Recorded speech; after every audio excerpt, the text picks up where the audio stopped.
Hi hello welcome back to Jyoti log channel. ಎಲ್ಲರೂ ಹೇಗಿದ್ದೀರಾ? I hope ಎಲ್ಲರೂ ಚೆನ್ನಾಗಿದ್ದೀರಾ ಅಂತ ಅಂದ್ಕೊತೀನಿ. ನಾನು ಚೆನ್ನಾಗಿದ್ದೀನಿ. ಏನಪ್ಪ ಇವತ್ತಿನ ವಿಡಿಯೋ ಅಂತ ನೋಡ್ತಾ ಇದ್ದೀರಾ, ರಾಗಿ ಮುದ್ದೆ ಹೇಗೆ ಮಾಡ್ತಾರೆ ಅಂತ. ಒಂದೊಂದು ಸೈಡು ಖಾಲಿ ರಾಗಿ ಹಿಟ್ಟಿಂದ ಮಾಡ್ತಾರೆ, ಇನ್ನೊಂದು ಸೈಡ್ ಬಂದು ಅಕ್ಕಿ ಹಾಕಿಬಿಟ್ಟು ಅದನ್ನು ಫುಲ್ ಬೇಯಿಸಿಬಿಟ್ಟು ಆಮೇಲೆ ಮುದ್ದೆ ಮಾಡ್ತಾರೆ. ಅಕ್ಕಿ ಹಾಕಿ ಬೇಯಿಸಿಬಿಟ್ಟು ಮುದ್ದೆ ಹೇಗೆ ಮಾಡೋದು ಅಂತ ನಾನು ಒಂದು ವಿಡಿಯೋ ಚಿಕ್ಕದಾಗಿ ಹಾಕ್ತಾಯಿದ್ದೀನಿ ನೋಡಿ.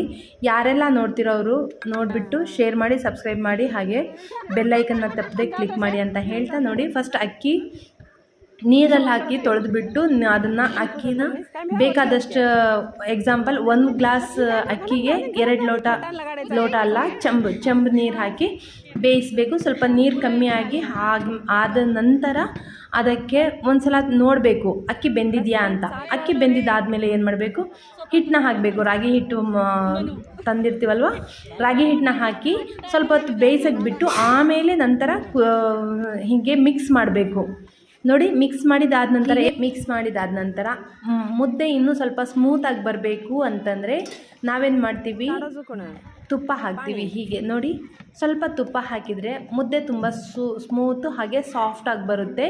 ಅದನ್ನು ಕಲಿಸ್ಬೇಕು. ಹಾಗೆ ಒಲೆ ಮೇಲೆ ಚಿಕ್ಕ ಉರಿಯಲ್ಲಿ ಮುದ್ದೆನ ಹೀಗೆ ಕಲಿಸ್ಬೇಕು ನೋಡಿ. ಎಷ್ಟು ನೀಟಾಗಿ ಕಲಿಸ್ತಿದ್ದಾರೆ. ಬರ್ತಾ ಮುದ್ದೆ ಎಷ್ಟು ಕಲರ್ ಬರ್ತಾ ಇದೆ ನೋಡಿ, ಕೆಂಪಗೆ ಬರ್ತಾ ಇದೆ. ಸೂಪರಾಗಿದೆ ಮುದ್ದೆ. ಇದನ್ನು ಏನು ಮಾಡಬೇಕು, ಸ್ವಲ್ಪ ಮಾಡೋರು ಸ್ವಲ್ಪ ಮಾಡ್ಕೊಳ್ಳಿ, ಜಾಸ್ತಿ ಮಾಡೋರು ಈ ಥರ 2 ಕಟ್ಟಿಗೆ ಕೋಲ್, ಮುದ್ದೆ ಕೋಲ್ ಅಂತಾರಲ್ವ, ಹೀಗೆ ಮುದ್ದೆ ಕೋಲ್ ಹಾಕಿ ಮಿಕ್ಸ್ ಮಾಡ್ತಾರೆ ನೋಡಿ. ಎಷ್ಟು ಚೆನ್ನಾಗಿ ಮಿಕ್ಸ್ ಮಾಡಿದರು, ಹಿಟ್ಟೆಲ್ಲ ಕಲಿಸ್ಬಿಟ್ರು. ಹಾಗೆ ಸಾಫ್ಟಾಗಿ ಮುದ್ದೆನೂ ಆಯಿತು. ಕೆಂಪಾಗಿದೆ ನೋಡಿ, ಎಷ್ಟು ಚೆನ್ನಾಗಿ ಕೆಂಪಗೆ ಕಾಣಿಸ್ತಿದೆ. ಅದನ್ನು ಒಂದು ದೊಡ್ಡ ತಟ್ಟೆ ಮೇಲೆ ಇಟ್ಕೊಂಡ್ಬಿಟ್ಟು, ಇಲ್ಲಿ ಇವ್ರು ಬರೀ ಕೈಯಿಂದ ಮಾಡ್ತಿದ್ದಾರೆ. ನಾವೇನಪ್ಪ ಅಂತಂದರೆ ಅನ್ನದ ಸೌಟ್ ಇರುತ್ತಲ್ವ, ಅನ್ನದ ಸೌಟಲ್ಲಿ ಹೀಗೆ ಕಟ್ ಮಾಡಿ ಬಿಟ್ಬಿಟ್ಟು ಆಮೇಲೆ ಹೀಗೆ ಒಂಚೂರು ಕಲಸಿ ಉಂಡೆ ಮಾಡಿ ಇಟ್ಬಿಡಬೇಕು. ಇಟ್ಬಿಟ್ಟಿದ್ದಾದ ನಂತರ ಬಸ್ಸಾಂಬಾರ್ ಮೇಲೆ ಮುದ್ದೆ ಇಟ್ಕೊಂಡು ತಿನ್ನಿ ಹೇಗಿರುತ್ತೆ ಅಂತಂದರೆ ಅದರ ಮಜಾನೇ ಬೇರೆ ಇರುತ್ತೆ. ಯಾರೆಲ್ಲ ನೋಡ್ತಿದ್ದೀರೋ ಒಂದು ಸಲ ಟ್ರೈ ಮಾಡಿ ನೋಡಿ. ಯಾಕಂದರೆ ರಾಗಿ ಮುದ್ದೆ ಎಷ್ಟು ಹೆಲ್ತಿಗೆ ಒಳ್ಳೆಯದು ಅಂತ ಎಲ್ರಿಗೂ ಗೊತ್ತು.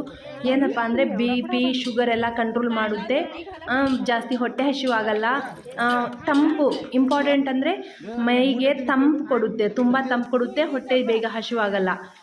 ಇಲ್ಲಿ ಮುದ್ದೆ ನೋಡಿ, ಹೊಸ ಟವಲ್ ತೊಗೊಂಡ್ಬಿಟ್ಟು ಮುದ್ದೆ ತೆಗ್ದು ಕೊಟ್ಟರೆ ಆಮೇಲೆ ಇಲ್ಲಿ ಅಕ್ಕವರೆಲ್ಲರೂ ಸೇರಿ ಮುದ್ದೆ ತೊಳಿಸ್ತಿದ್ದಾರೆ ಮೀನ್ಸ್ ಕಟ್ತಿದ್ದಾರೆ. ಚಿಕ್ಕ ಬಾಲ್ಸ್ ಥರ ಮಾಡಿಬಿಟ್ಟು ಆಮೇಲೆ ಊಟ ಕೂತ್ಕೊತಾರೆ. ಇದು ಸ್ಪೆಷಲ್, ಕರ್ನಾಟಕದ ಸ್ಪೆಷಲ್ ಅಂತ ಹೇಳಕ್ಕೆ ಇಷ್ಟಪಡ್ತೀನಿ.